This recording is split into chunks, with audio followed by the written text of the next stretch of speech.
আসসালামু আলাইকুম ওয়া রাহমাতুল্লাহি ওয়া বারাকাতুহু। স্বাগতম সবাইকে আমাদের 30 দিনে আরবি শিক্ষা কোর্সের ডে 2-তে। এই কোর্সে আমরা প্রতিদিন 20টা করে নতুন আরবি শব্দ শিখব। চলুন শুরু করব ডে 2। ডে 2 শুরু করব তার আগে রিকোয়েস্ট করব নিয়মিত আমাদের ভিডিওর আপডেট পাওয়ার জন্য আমাদের চ্যানেলটি সাবস্ক্রাইব করুন আর পাশে থাকা বেল আইকনটা প্রেস করে দিন। আমাদের আজকের ভিডিওর প্রথম শব্দ হলো মাসউলিয়া। মাসউলিয়া শব্দের অর্থ হলো দায়িত্বশীল। মাসউলিয়া এর অর্থ হলো দায়িত্বশীল। কোনো কোম্পানি অথবা কোনো কাজের পুরো দায়িত্ব যার উপরে থাকে তাকেই বলে মাসউলিয়া। আবার মাসুল দিয়েও বোঝে। মাসুল এবং মাসুলিয়া দুটার অর্থই কিন্তু একই রকম হয়, তবে ক্ষেত্র বিশেষে আপনার ব্যবহারটা আলাদা আলাদা হবে। ছোটোখাটো দায়িত্ব হয় সেটাকে মাসুল বলে, আর যে পুরো কোম্পানিটা দায়িত্বে থাকে তাকে মাসুলিয়া বলে। আমাদের এরপরের শব্দ হলো আক। আক এর অর্থ হলো এগ্রিমেন্ট পেপার। লিখিত এগ্রিমেন্টকে আরবিতে আক বলে। মৌখিক এগ্রিমেন্ট বা মুখে মুখে আমরা যে এগ্রিমেন্টটা করে থাকি সেটাকে বলে ইত্তেফাক। মৌখিক এগ্রিমেন্টকে আরবিতে বলে ইত্তেফাক, আর লিখিত এগ্রিমেন্ট বা ডকুমেন্টসধারী কোনো এগ্রিমেন্ট হয় সেটাকে বলে আক। আমাদের এরপরের শব্দ হলো তাশরিয়া। তাশরিয়া শব্দ অর্থ হলো অনুমতিপত্র, আর শুধুমাত্র অনুমতি সেটাকে আরবিতে বলে তাশরিহ অথবা তাশরিহ। তাশরিহ অথবা তাশরিহ। আমাদের এরপরের শব্দ হলো খুরুজ আউদা। খুরুজ আউদা এর অর্থ হলো রিএন্ট্রি।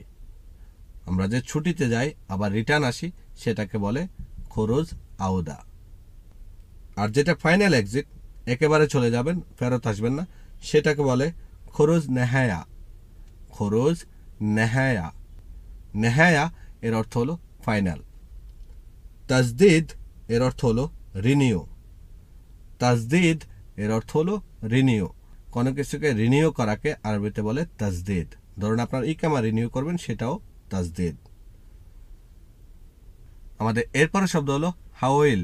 হাওইল শব্দ অর্থ হলো ট্রান্সফার। ট্রান্সফার করাকে হাওইল বলে। ধরুন আপনি একটা ব্যাংক থেকে আরেকটা ব্যাংকে টাকা পাঠাবেন অথবা এক অ্যাকাউন্ট থেকে আরেক অ্যাকাউন্টে টাকা পাঠাবেন, সেটাকে আরবিতে বলে হাওইল। তাহদিদ। তাহদিদ শব্দ অর্থ হলো আপডেট।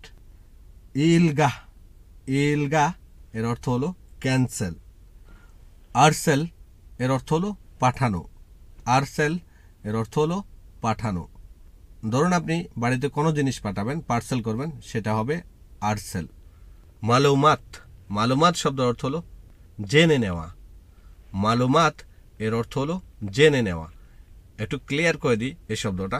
মালুম এর অর্থ হলো জানা, মালুমাত এর অর্থ হলো জেনে নেওয়া। কোনো কিছু আপনি জানেন না, কারো কাছ থেকে জেনে নেবেন, তখন তাকে বলবেন মালুমাত করতে হবে বা মালুমাত করে নিচ্ছি। খেদমা এর অর্থ হলো সার্ভিস। সব ধরনের সার্ভিসকে আরবিতে খেদমা বলে। খাদেম এর অর্থ হলো সেবক। পুরুষ সেবকদেরকে আরবিতে বলে খাদেম, আর মেয়েদেরকে বলে খাদ্দামা। খাদ্দামা শব্দ অর্থ হলো সেবিকা। মোয়াইসেফ। মোয়াইসেফ শব্দ অর্থ হলো হিসাব রক্ষক বা ক্যাশিয়ার। ক্যাশিয়ার অথবা হিসাব রক্ষককে আরবিতে বলে মোয়াইসেফ। মালাব। মালাব শব্দ অর্থ হলো ফাইল। ডকুমেন্টসে যে ফাইলগুলো হয় সেগুলোকে আরবিতে বলে মালাব। অরাকা। অরাকা শব্দ অর্থ হলো কাগজ। অরাকা এর অর্থ হলো কাগজ। ধন্যবাদ বন্ধুরা, আজকে পর্যন্তই। ভিডিওটি যদি আপনার ভালো লাগে তাহলে অবশ্যই লাইক করবেন, শেয়ার করবেন।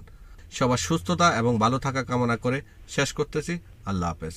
আসসালামু আলাইকুম।